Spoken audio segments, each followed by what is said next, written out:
Hello and welcome to another episode of Talking Wild, and today we're going to be talking polar bears with two of my favourite rangers, and that is Will and Mae. Hello guys, how you doing? Hello. Good. Yeah, good. Right, so you two are responsible for our beautiful polar bears. Yes. Yeah, and we are quite lucky because we have quite a unique reserve for them. And it holds quite a prestigious title, doesn't it? Yeah, so we are the largest polar bear reserve in Europe and the second largest in the world, it's a cool statement to say. It's incredible, isn't it? Do you want just before we talk about the individual bears, because they're obviously one of the most popular animals here at Jimmy's Farm and Wildlife Park. They are striking. But let's talk about the technical aspect of their enclosure. What is the makeup and why is it designed that way? Yeah, so it's split up of three paddocks. So you've got larger grass paddock one, you've got a second sort of smaller, well not small, but a smaller one in comparison to the large one, and then you'll have about a 5-acre woodland. Right. So it's split up into three areas, and also the woodland is a timeshare, so they actually share it between the wolves as well. Right, so it's bears one day and then wolves the next. So two big grassy sort of meadows, a huge great woodland environment, and then you've got the big lakes in there, and they're at different depths, aren't they? Yeah, so I mean, they've got two pools or two lakes in the larger grass paddock. You've got one that's 16 metres deep, so it's a big hole. I mean, remember when they were building it, you know, if you go down there, you look tiny. Well, yeah, and you can't swim to the bottom of it with one breath. No. You've been down there? I haven't been down there. I think the bears have, and I don't know, honestly, the amount of things they've played with and sunk, I don't think of what's going on, but I think they've dragged all sorts into there. It's really deep. Yeah. There's a reason for it being deep, isn't it? Yeah, so they're actually classed as marine mammals. So they can hold their breath for up to 5 minutes. Tala especially is crazy. She's such a water baby, isn't she? She loves it in there. I think she's got like a little toy chest down there, and she just like pops up with something we haven't seen in months, and we thought it just long gone, to be honest. Yeah. But they love the water, especially when it's warmer as well. During the summer months when the sun's out, they spend all the time in the water. All four of them go for swims and stuff. Yeah. The girls play loads in there as well, which is nice. And I guess the deeper down they go, the cooler it's going to be. So because when we designed it, the whole thing was that, you know, the woodland, practically speaking, gives them shade. And those ponds, there's areas for the playing, there's a shallow pond for playing, but that deep pond is for them to really regulate their temperature, isn't it? Yeah. So if it gets very high temperatures in the summer, that pool is always constant. It's deep enough to be really, really cold at the bottom. So if they want to chill out, they can. yeah, They're not going to overheat. No, and it's all natural springs as well, so it's always flowing and moving water. Yeah. So it's never stagnant, it never gets hot. And they've got two outside dens. Yeah. So they're huge like bunkers that they can get into. And then they've got their house as well. And that's split up into three different areas. Yeah, so the bedroom-wise, it's... I love it, bedrooms. They are their bedrooms. We call them bedrooms. You imagine little curtains and a little nice little bed. And No, all that. I've got nice big straw beds. Oh, they honestly love it. And I think one of the biggest things I always try and emphasise is that the bears have freedom of choice. The bears aren't pushed out of their house. Yeah. They're only ever locked across if we need to clean. They've always got that freedom. So originally it was Eva had one cave or bunker in the larger paddock. Hope then decided to take the bunker in the other grass paddock, and then Tala and Flocker decided to claim the house. But then things have changed now, and Hope and Tala are best friends, and now all three of them sleep in the house. So there's a sort of dynamics that sort of changes. Yeah. And the main house, we've got those great big bear dens, but that house is designed in the way that there's an airflow all the time. It's light and it's bright and breezy, so it's lovely and clean. But it's designed so we can shut them off if we have to, and if you're doing training, all that kind of stuff, really, really important. And I mean, to deal with that kind of stuff, you need something that's going to be robust. I think it's how we design it is like Meccano. Yeah. So everything is bolted, nothing is solidly welded. It is welded, Yeah. but if we want to change it like we already have Change done the to layout. make things more accessible for the bears, we have done.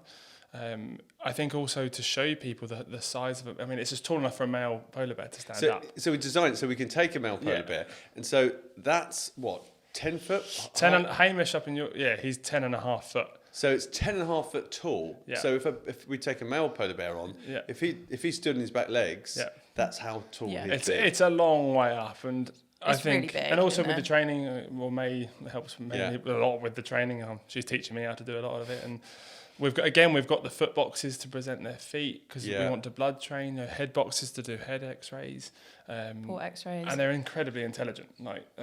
They pick things up so quickly. We were speaking about the brown bears last time, how quickly they pick things up. The polar bears are the same. They're super smart. They're super smart. Super smart. So the training super important for all that. Yeah, super important. Obviously, they're big, dangerous animals. Yeah. You can't do anything with them whilst they're awake. So if we were to do something and it wasn't voluntary from them, and it wasn't like a trained behaviour, we'd have to sedate them, and we don't want to do that. It's dangerous for us, dangerous for them. So so the training. Yeah, it's amazing. really important. The thing I love about it, and it scared me at the beginning when we were planning to take on polar bears, is that they're never ever locked away unless there's something really important like an extreme weather event. They're never locked away at night.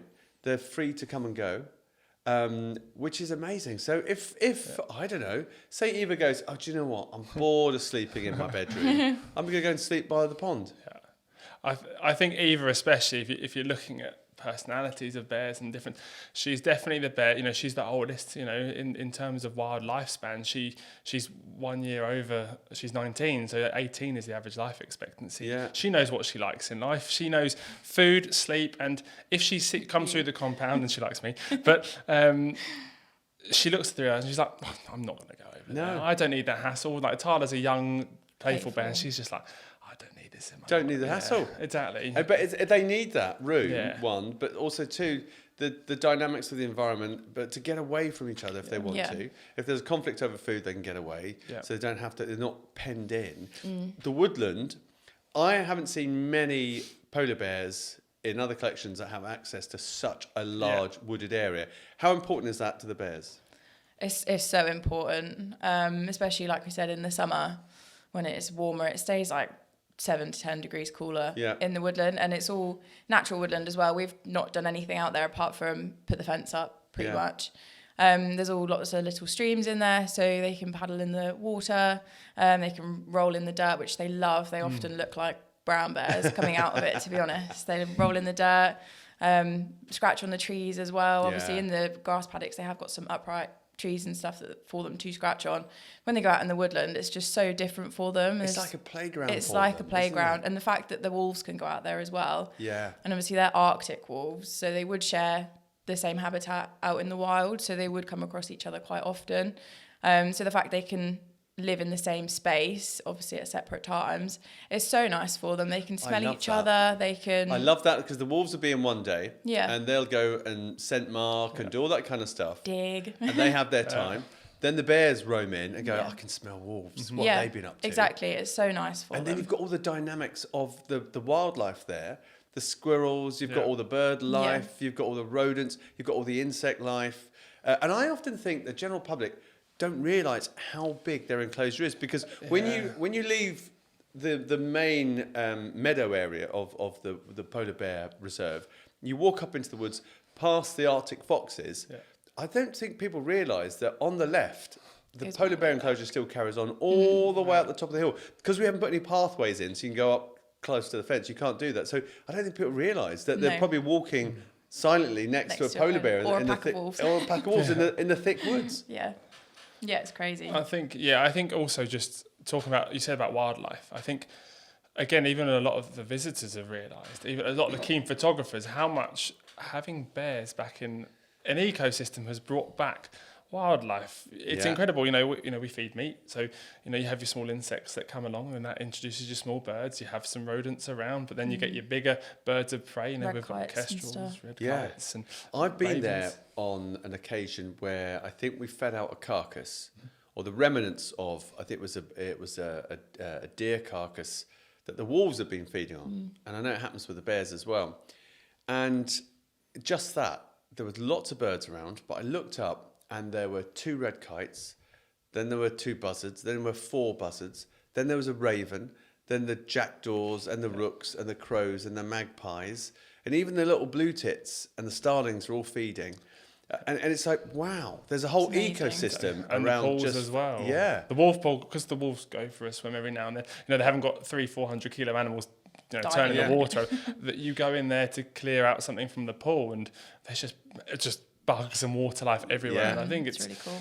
It's really cool to also explain to people how it has changed, and it's made it healthier. It has made the ground in the area healthier, believe it or not. Well, before, it was just rough grazing for the cattle. Yes. And then we dug those ponds, and all of a sudden, damselflies, dragonflies, and the fish that are in the pond now, the amphibians have moved in, the grass snakes are there, we've got viviparous lizards.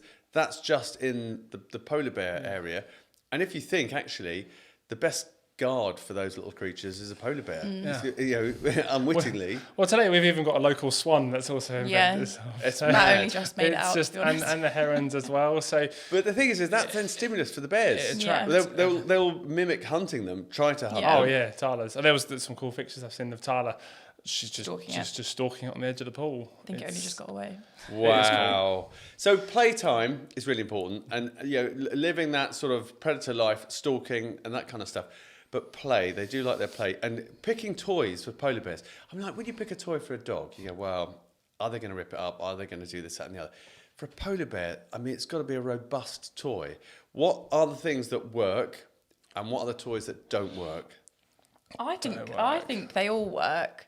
I don't think canoes work very well, do they? I think they all work. I think some just only survive once. There's definitely durable toys. Single-use toys. And long-term use toys. Anything that they can, I always say, anything large enough that they can pretend they're killing is ideal. Anything that's a bit weak and pathetic, they're like, okay. We actually made a scarecrow for them once. And that lasted 5 seconds. 5 seconds. But they loved it. We put fish in it. We put different scents all over it. Yeah. And you could see them, they clocked it. And then they all kind of went over there. All 4 of them were over there together. But sometimes it looks like there's been a canoeing disaster, like some terrible field trip that everyone's sunk to the bottom. Yeah. You put a whole big canoe in there, and they're hard to sink. Those kayak things. Yeah. They've got an air cushion surrounded all by plastic, so they're buoyant. Yeah. What? Half an hour they're sunk? Yeah, I think it depends what they do with it. If they start giving it, I always say they give it CPR to try and get it back to life. They're stomping on it. But that's stomping's behaviour you'd see in the wild. Yeah, exactly. That's trying to bash through ice or snow to get something. So it's replicating natural behaviours. There's different types. Also trying to make scent trails. You did one for Eva. Eva, again, personality of food driven is something else. Any scent trail is just like food. We love to do when we feed them, we do enrichment feeds. So it's not just like toys and stuff that we give them. We try and make them move and use their noses and stuff. And Eva's the funniest thing ever. The other girls aren't too fast. Yeah. But Eva will put a blood trail for her, and we can do different directions. So she really has to think about it. So you can do fake trails and stuff all throughout the paddock, and we hide her food somewhere, and you can really see. You let her out, and she's she's the only time. If you want to see her move quickly, food trails are the number one. Wow. And she always finds it first time. Even if you do false trails, she'll always find her food. So it's really those stimulations are really important. The toy thing is really important. There's one toy that went nuts on TikTok, which is the big yellow ball. Tell us about that. They're not doing yoga with it, are they? Well, it would be cool to see them do some yoga postures, but again, the larger balls, they just jump on. They're buoyant. They push them into the pool. They jump on them. They're hard enough that they can't get their teeth into them. So you see, poor little Tala, she's trying to jump on top, but she just can't. You know how it is trying to get onto a bodyboard or something when you're in the pool and you look ridiculous. It's that feeling when you're looking at her. But she loves it. So I think she's the attention. She loves it. Just look at me. The salt bath in the middle that we have for them. She teeters around the top of it. So she's like, everyone needs to look at me. Don't look at anyone else. She does this thing where she just playing, and then all of a sudden she'll just hold the toy and she'll look for you. She'll be like, "Are you still watching me?" And then she'll carry on playing, or she'll pull her toy out of the pool and she'll carry it between her paw and her head, walk over to the fence and be like, "Watch this," and then she'll go throw it in the pool. So she wants you to see it all the time. Yeah. And we've got 4 girls, and they're very different. Tell me who they are, and tell me a bit about their personalities. Go on, you do Eva. I'll do Eva. Eva's 19. Eva was our first polar hirsch. She was I would say the reason why we built the facility, the part of the rescue project we did from Orsa. Yeah. She was by herself for 6 months, so I got to know her quite well before the other girls turned up. She's older, she's a bit grumpy. She's sassy. I love it. Yeah. If she doesn't want to do any training, she walks off. She's like, I'm not interested in you. Great side eye, great little waddle. Her bum waddle was the best thing ever. Like the little sort of quirky bum waddle, you know exactly what I mean. It's like they've got oversized feet and they just kick like, their legs out when they walk, a bit like a clown. Yeah, and she knows what she likes. I think, we do know she has some quirks. We know she has some things from her past that we know that it's her. It's a part of who Eva is. She had a bad life, didn't she? The beginning of her life was tough. First, I think 4 years before she went to Orta in the Netherlands, she was moved. So she was born in Netherlands. All of them were born in captivity, number one. They weren't brought in. Netherlands, she was moved around quite a lot, bullied by other bears. She had 2 older brothers that also wasn't great. So she's got a couple of broken claws from a slide. And then you can't fault Orsa. She had a lovely life until, unfortunately, she had to come. But she's great. She's sassy. She doesn't really get too involved. But she gets along with Hope and she gets along with Tyler really well. They're happy to meet each other. Her and Flocker's a different one. So we've had Eva. She's the old girl. She came from Orsa Predator Park. She had a sort of checkered background. She's had sort of psychological issues, alopecia. She's got over the alopecia now. She's looking really good. Yeah. And you guys have worked really hard with her to heal some of those wounds that she's had in the past. She's doing really good. So who's next? You can do mother and daughter. So we've got Flocker and Tyler as kind of companions for Eva in March 2024. Flocker is a bit of a character. Yeah. She's a bit fussy with who she likes. She doesn't like men very much, does she? Sam. Sam isn't Sam. Yeah, Sam. So Flocker's 17, so she's kind of similar age to Eva. Yeah. They've got similar, I'd say, personalities. So I think that's harsh on Eva. I'm not happy about that statement. That's a statement I'm not happy about. I think they clash a little bit sometimes. But there's a bit of rivalry in terms of, am I the boss? Are you the boss? Yeah, seniority. I don't know.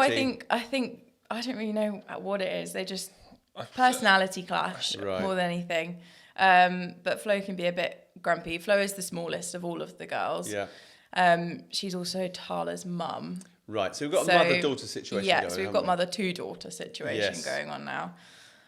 So obviously Tyler came along with her. Tyler is our youngest bear. She is the baby of the group. Yeah. She's 5 now. So she's getting a bit more of independence, I'd say. She's moving away from Flocker quite a lot more now. She's playing with the other bears and meeting them by herself, which is really good. And then Tyler wants to play, and then Flocker's like, what are you doing with my baby? Flocker's adjusting to the world without her daughter. Yeah. It's taking some time for Flo to understand what's going on. She's a bit like, she'll walk around, if Hope and Tyler are in the pool, it's like she's either looking or she just looks somewhere else. She's like, what do I do? What do I do with Well, you see, she doesn't need mum anymore. Yeah. No, so it happens to all of us, I'm afraid. Yeah, well, I mean, females would only stay with their mums in the wild for 2 to 3 years. Yeah. So Tyler is past that point now anyway. But we have noticed that they're starting to spend more time apart. And like I said, Tyler's playing with Hope a lot more now. But Tyler is lovely. Everyone loves Tyler. She's fun. Such a big character. Yeah, she wants to play all the time. She's play. Always in the water. She's always the one to watch, and she's also so good at her training. So let's talk about Hope, because I was talking to 2 visitors today that have come all the way here just to visit Hope, because they used to visit her at Peak Wildlife Park. So these bears have got their own following, haven't they? You've got people. I've had people come from Germany here to come and see. Was it Flocker they came to see? Yeah. Yeah, which is crazy. But tell us a bit about Hope. So Hope's a funny one, to be honest. I don't really know what to say about Hope. I would say she's the boss. I think number one, she's 10 years old. She's in her prime. If Hope wants to go somewhere, she goes there. Right. Even if she's got Flo trying to tell her to go away, she's like, I don't care who you are. I'm doing what I want to do. Yeah. So I think there's an understanding that Hope does what she wants, which again is good.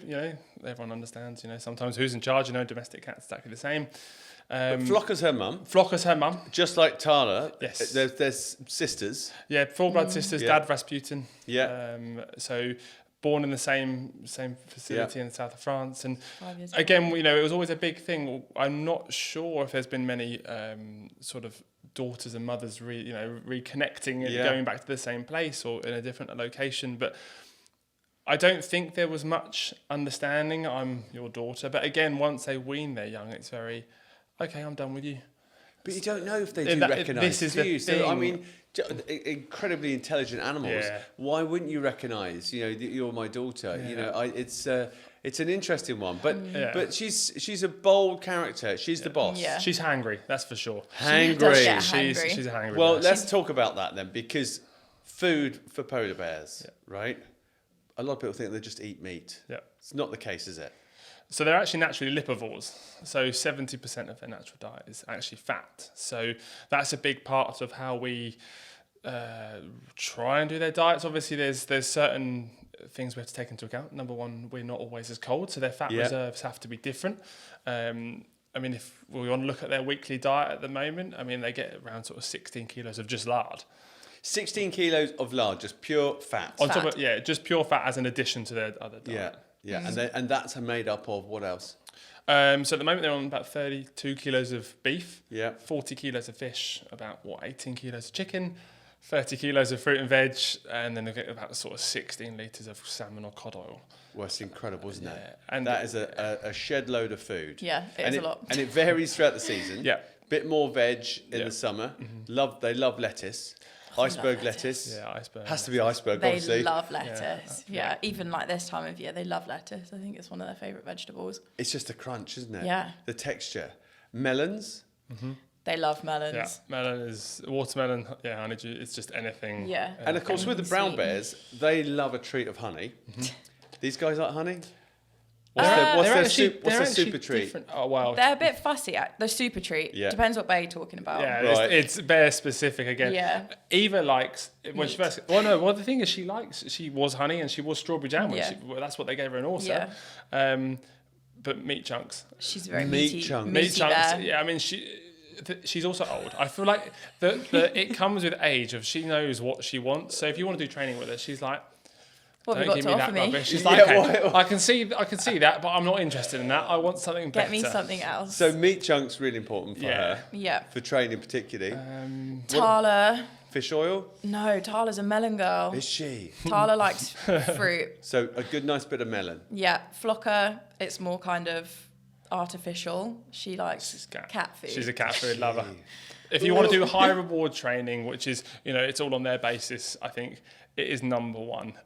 She honestly, as soon as she smells it, she's just like, right, out the way, Tala, I'm getting involved. I'm having the cat food. Yeah. Because I thought I thought they loved the fish oil, the salmon oil. They're really seasonal. So it's in the summer months, spring, summer, that is when the lard and the oil they absolutely adore. Yeah. Coming into this time of year, naturally, they don't want it. But we offer. It's very much again we offer it, and if they don't want it, that's fine. Yeah. We know they're unlike other animals. They're very seasonal, and if they don't want it, they won't have it. Because I'm going to Orsa Predator Park in Sweden, and they were feeding them a lot of cod liver oil, which is they loved it, but it's quite a smelly job, that, isn't it? If you're going to do some little treat like that, and then you've got to pop out, you're going down the pub Friday night, or something, and you've covered yourself in cod liver oil. It's the fish and the oil. And the fish. You get And into the the meat. office, Mackerels. and it's just someone Who's smells, that? and it's like And then they look straight at it's us. like Oh, here come the polar bear guys. They stink. Yeah, we're smelly. it's one of those oil. It's just a horrible smell. It lingers. It sticks doesn't to you go. as well. And Yeah. So the maintenance of their enclosure, it's really important. The day-to-day work you do, you've got to make sure the beds are clean. You go throughout the reserve and make sure that the security is tip-top. You don't have to do much mucking out, do you, really? Depends on the season, to be honest. Well, it's quite a big reserve, though. I mean, or is there a lot of mucking out? For forebears in summer, when they're on a very fibrous diet, oh yeah, the I'm just gonna fibrous say- diet is a lot. I mean, it's not we've hoof got stock, but it's like we've got 4 horses. Yeah. Right, so they're going like non-stop, like machine guns. Yeah. yeah. Okay, and you have to this time collect that of up, year, obviously, yeah. because the hygiene is really important. So going around scooping up bear poo is quite an unusual job. Can't be Yeah. many people in the country doing it. No, not really. No, there's probably not. And it's again another one of those interesting smells. Again, how the people come and help out, and it's like it stinks, and we're like, Bear poo. you get used to it. stinks. It's Yeah. just it's We're now not nice. nose blind. So Yeah, you've we're got nose blind. nose blind. See, there's obviously the husbandry side of it. What about the training? Because you need to train these bears if you're going to work with them. So what kind of training are you doing? So it's really important to be able to check their whole bodies, basically, because they're very fluffy. So if, for example, one's losing loads of weight, we're not going to be able to tell through all their hair. So we actually weigh them weekly. They're all very good. They just walk through our little tunnel over the scales, have a little bit of melon or something, and then they go about their day. We also, I'm in the process of training them to all present their feet. Right. So we've How got do you get a them to little, present their feet? So you've got those cages that you can put a feet into. Yeah, so we've got like a little foot shoot, we call it, paw Yeah. shoot. And you basically just have to teach them their lefts and rights, which sounds really difficult, but they're such an intelligent species. You just kind of have to. I don't really know how to explain it, to be honest. But it's interesting because it took me ages to teach my kids left and right, but you got to teach a bit left and right. So you basically just have to associate each paw with my hand. So with all of them now, if I put my right hand up and point at the paw shoot, they'll give me their left paw, so their corresponding paw to which hand I put up. Wow. Like a mirror. Yeah, like a mirror.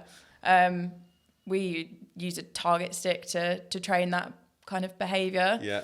But as soon as they move their paw and touch the stick with it, you just give them, you reinforce them for doing that. So you reinforce them with the using treat, and positive then, reinforcement. they soon pick that up. Yeah, and they pick it up really quickly. So they all do that now. That is going to be really useful for blood draws as well. So you can do conscious blood draws with them. Tala's the best. She's so smart. It's a common thing. You can tell who someone's favourite is because it's been mentioned a lot. Don't say that. So the But idea Tala, to then train a polar bear to give you its paw so you can withdraw blood. Yeah. So if you want to do any diagnostics or check if their Yeah. health, you can do that without any difficulty. sedation. I think it's really important, like all the training that we want to get to point is it also, I always say to people, the information that gets pulled from, if we get blood draws or if we're checking teeth, it goes to the bigger picture. Yeah. It doesn't stay localised on a Jimmy's Farm polar bear drive on the computer. It can go to the bigger picture. We're doing a research project that comes from the perspectives of Polar Bear International, and they set out research projects that we can actually give information to the much bigger, that actually people are doing. Which is great to think, our 4 girls there are adding a lot to science, which is amazing. Yeah. And it just shows you what collections around the world, we all work as one big group. 100%. And again, facilities that, zoos, wildlife parks that have been in had polar bears for a lot longer, San Diego, Oregon Zoo, they've had their bears on a treadmill so they can get bloods before. And again, everything is on the bear's own accord. Yeah. If the bears want to walk away or if they're feeling, do you know what, not today. Yeah. They can just It's all go. That's completely the voluntary. We give them all the choice control they want. If they don't want to do it, they just leave the house or they just sit down. Like we can, they're all trained to stand up on command, so we can check their underbellies and the bottoms of their paws as well. And if Hope doesn't want to do it, for example, she'll just sit down. And we're just like, fine, you don't have to do anything you don't want to do. But it's all through positive reinforcement. There's no negativity. We have a really good relationship with all of them. Which I love, right? So we've got a world-class facility. Mm-hmm. You're doing amazing training. Yeah. The data we collect goes into a much wider pool of data that's going to help conservation worldwide. And then on top of that, we make our bears predict who's going to win in international football games. Why waste their intelligence? We will create TikTok creators for a day, and that's what we came from. They do it. What was it? The bee? There was something around. How amazing are our bears? Oh, right. Let's get them to guess who's going to win. Do you know what? Our job is very broad. Our job is very broad. We're not just rangers. We are just, What was the game that they had to predict? Was it? Oh, was it? England. Was it England, Netherlands? Or was it England, Holland? England, Netherlands. Was it? Yes. Okay. Yeah. So who won that in the end? We did. Well, fair enough. Bears did a good job. Yeah, Eva had a bad day. She is Dutch, but she had to take the loss. Did they predict the winner? Yes, I'm going to go for it. I'm going to go for all that training is well worth it then. I mean, that's brilliant. So the enrichment is really important. The other thing we do is we host a big bear night, don't we? Yeah, so we had 2 last year and they were very exciting and successful. So people come in the evening, we're closed. Yeah. People come, they have a big 3-course meal in the restaurant. And then you guys talk everything about bears, not only the polar bears, but also the brown bears. Yeah. And then people go and visit them. Yeah, they basically get a tour of their I think more in depth, more in depth, this is actually how we do it. They get to it's more personal with the bears because you get to see the size. You know, from us, you know, for the walkways that we have, it's you see them from a respectable distance. You know, you get to see and feel not feel how big they are, but you know how large they are. And when you understand get closer, their presence, their physical presence, and you see more. I always think with animals, when you get closer with them, you see more of the specific details. Like you know, if I always say sometimes eyelashes on animals, like you don't realise what they've got until you look at, like, you know, different species have different. It's all those little things you can't really see. The details. So those bear nights are a really good way of visitors coming in and meeting our bears in a really relaxed way. There's another way people can see our bears, the polar bears that is, and that's on the train. Yeah. Because the train line runs past the polar bears and the wolves. And I love being on that train. If I've got to go into London, sitting there and I just sit quietly and I watch people and they're chatting away and then I go, what's that polar bear? But you can see it when you're cleaning. You look up you see some people that are like, what's going on here? But even the freight liners, you see the guys hanging out the windows. I saw them the other day, waving and then looking at that, just really watching. I can't think of anywhere else in the country, anywhere else in Europe, anywhere else in the world really that you on a train go past polar bears swimming. It's incredible. I remember coming back from London and I was on the train and there was a Dutch family next to me. They're obviously on holiday, come up to Suffolk on holiday, and they were chatting away, blah blah blah blah, and they were just looking at the countrysides going past and pointing things out. And the dad was just reading a book, I think, and then one of the sons looked and went, "Oh, there's a polar bear," and his dad went, "Don't be so stupid." But are you ready for some questions? Yes. We've got lots of questions been sent about polar bears. All these questions have been sent on our socials. So if you've got any questions about any animals, put them on our socials. Right, so first up, this is from Lauren. How old are the polar bears? So you've got Eva, who is 19. 19. You've got Hope, who is 10. Yep. You've got Flocker, who is 17. And then you've got Tala, who is 5. Lovely. Now, Megan wants to know, how do they cope in the warmer weather? Well, I mean, we've given them loads of ways to cool down, but wild polar bears actually don't live in minus 50 degrees all the time anyway. Yeah.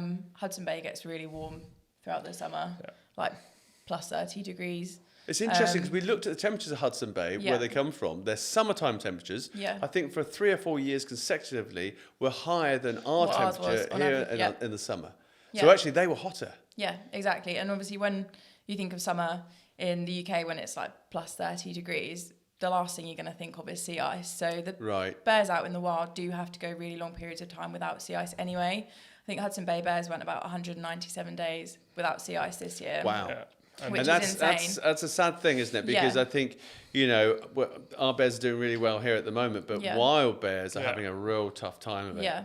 Now, Katie here is, or is it Katie, sorry, she's got an interesting question. If not friend, why friend shaped? I think what she means by that is, you know, they look cuddly. Are they cuddly? No. I think it's one of those, again, if you get up and personal with them, they lure you into this false sense of, I'm nice, I'm friendly, come on. But instead, I'm the largest land carnivore on the planet. Yeah, apex predator, you know, in the wild, you know, people have to be very careful if there's polar bears. Yeah, we would be a snack. And, you know, with all the bears, you know, with the 3 species, that saying, if, you know, with black bears, like black is to stand up and fight, brown is to lay down. I don't know if I'd lay down in front of a brown bear, and white is good night. Yeah. So from that one, it speaks for itself, Don't go in with polar bears. No. So now, the next one, this is from Joe. Did Hope recognise the other bears when reunited? I don't. It's really hard to say, to be honest, because you're obviously going to have those initial, this is a new place, new environment. I don't know if I know you kind of thing. Do you know what I mean? I think with Hope, I think it always takes time to maybe rekindle relationships. Right. Maybe I think with Flocker is starting to allow Hope back in a little bit. I think it was a bit frosty. Maybe she did. You'd imagine she'd definitely recognise her mother. Yeah. Sometimes, you know, maybe she's developed more. You know, she might look different. You sort of would recognise. Doesn't mean you're going to get on with them again because things change, you mature. Yeah. But there was definitely a little bit of recognition. I think we'd like to hope there was some sort. There is. Right, we've got one from Sue here. She says, how much and what do you feed them every day? Loads. Loads. There you go, Sue. That's the technical answer. Loads. I think we'll do weekly. Weekly is easier to divide it up. But again, we said 32 kilos of beef, Yep. 40 kilos of fish, around 18 kilos of chicken. 30 kilos of fruit and veg, and then sort of 16 litres of oil, salmon or cod oil, and then 15 kilos of lard. But then that changes in the That summer changes. as That well. changes in summer, Yeah, yeah. they get about 320 We gave kilos a 300, week yeah, of fruit and veg. So there's actual figures there, but that is still loads. Loads. Loads. Right, so we've got Daisy, age 10. What's the most surprising thing the bears have done? I think That's such a hard question. They do Not funny, fight? surprising things all the time. You say not. They do shout at each other. They Right. argue, Yeah. but they don't fight. they're like us. Sometimes you shout at people. They're and you just find Yeah. out. four hormonal girls living together. Brilliant. So obviously That's there's what I've going to got be. at home, 4 girls. There's obviously going to be shouting. Yeah. I think the most surprising thing. I think sometimes their intelligence is cool. Scary. You know, when we give the Yeti boxes, you know, we gave a Yeti box to Tyler. She's in there. You Yeah. watch them. Yeah. Still, they get hold of the latches. They open it. You know, Tyler sometimes ended up with it on her head, looking. She's really trying to find out what's in the box. But Yeah. I think the most surprising thing for me is the fact that they all get on. Yeah. 4 girls, because in the wild, there's no reason for girls to congregate together and be friendly together because there'd be competition. Yeah. So actually, that's really surprising. They just all get on. Just mooch around together. yeah, I think it's really cool. I think the only time you'd find them together is on a carcass feed out. If a whale had washed up, but you know, Yeah. you can find multiple bears. Yeah. But I think it's really good with what we've done. Again, within Europe, from my knowledge, that we're the only ones having 4 females live together. And, you know, again, for the progress of having polar bears in captivity, it's progression, because I think we've also realised that girls prefer to be away from the males, unless it's for March and April and breeding season. They don't want to be near the boys. No. Why would you? Horrible things. And then we got now Kyle has written in. He said, "What colour is a polar bear's skin, and how does it affect them?" So polar bear skin is actually black. Same with their tongue. Their tongue is also black. It's just to keep in the warmth that obviously in winter when it's super chilly, the black skin keeps in the warmth. And also the tongue is black so they don't get sunburnt. It's incredible, isn't it? Yeah. And I say all their fur, their hair filaments aren't they a bit like optical fibres? So it allows sunlight to come through and penetrate into the skin and. Yeah, it's not white fur. No, It's like translucent, opaque fur. Which is also hollow. So there's a very small amount of air in there again to keep them nice and insulated. What about this then? Why does their fur look brown at times? They love to roll in the dirt. They go and get in that's the woodland. Well, that's The the downside of the woodland because it turns our white bears to brown bears. But then they go for a bath and they're white again. Yeah, isn't that nice? They've got their own little salt bath, Yep. little spa. Okay, Jules has asked, is there a time of the day that's best to see them? Tricky. Yeah, I think get here when the door's open. Right. Number one. I think, and then from then on, it is down to chance. I would always said before, rain, wind is not a polar bear friendly. No. However, the other day they were in the pool for 4 hours.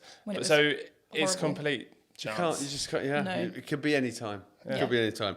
Okay, we've got one here from Sophia. How long can they dive and hold their breath for? So they can dive for up to 5 minutes at a time, which is really cool. That's you kind of amazing. lose them sometimes and then have to... Where's the bear gone? Yeah, don't say we lose them sometimes. In the water. But they can disappear underwater. Sometimes they go for really long dives in the pool. I've seen Tyler go for a minute and a half. Not a problem. Wild bears can go for up to 5 minutes. That's But incredible. they're also really good endurance swimmers, so they can swim for up to 4 days at a time. And out in the open ocean as well, Yeah. can't they? Just incredible. Now, Rachel wants to know who's the cheekiest. Tyler.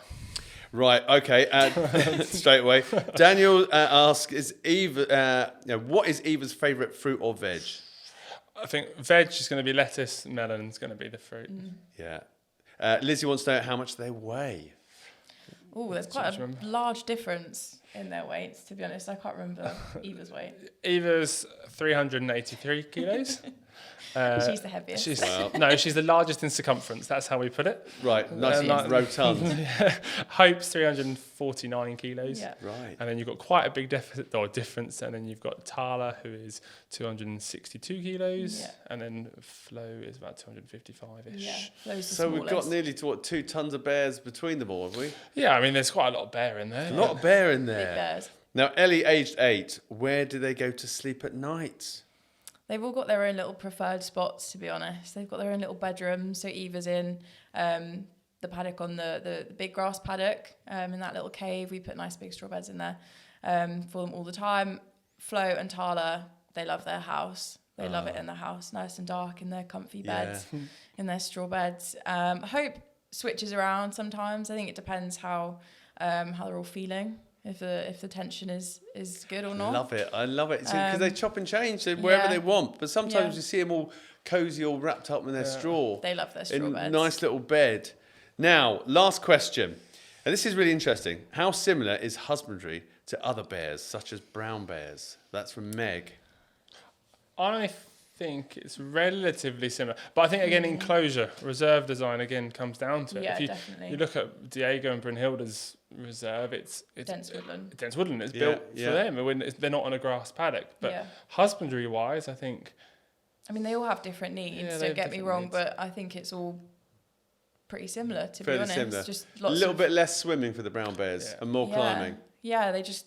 I mean, they all like the same things. They like food. Yeah, they like enrichment. They like I think training. the similar things is they're both incredibly intelligent. Yeah.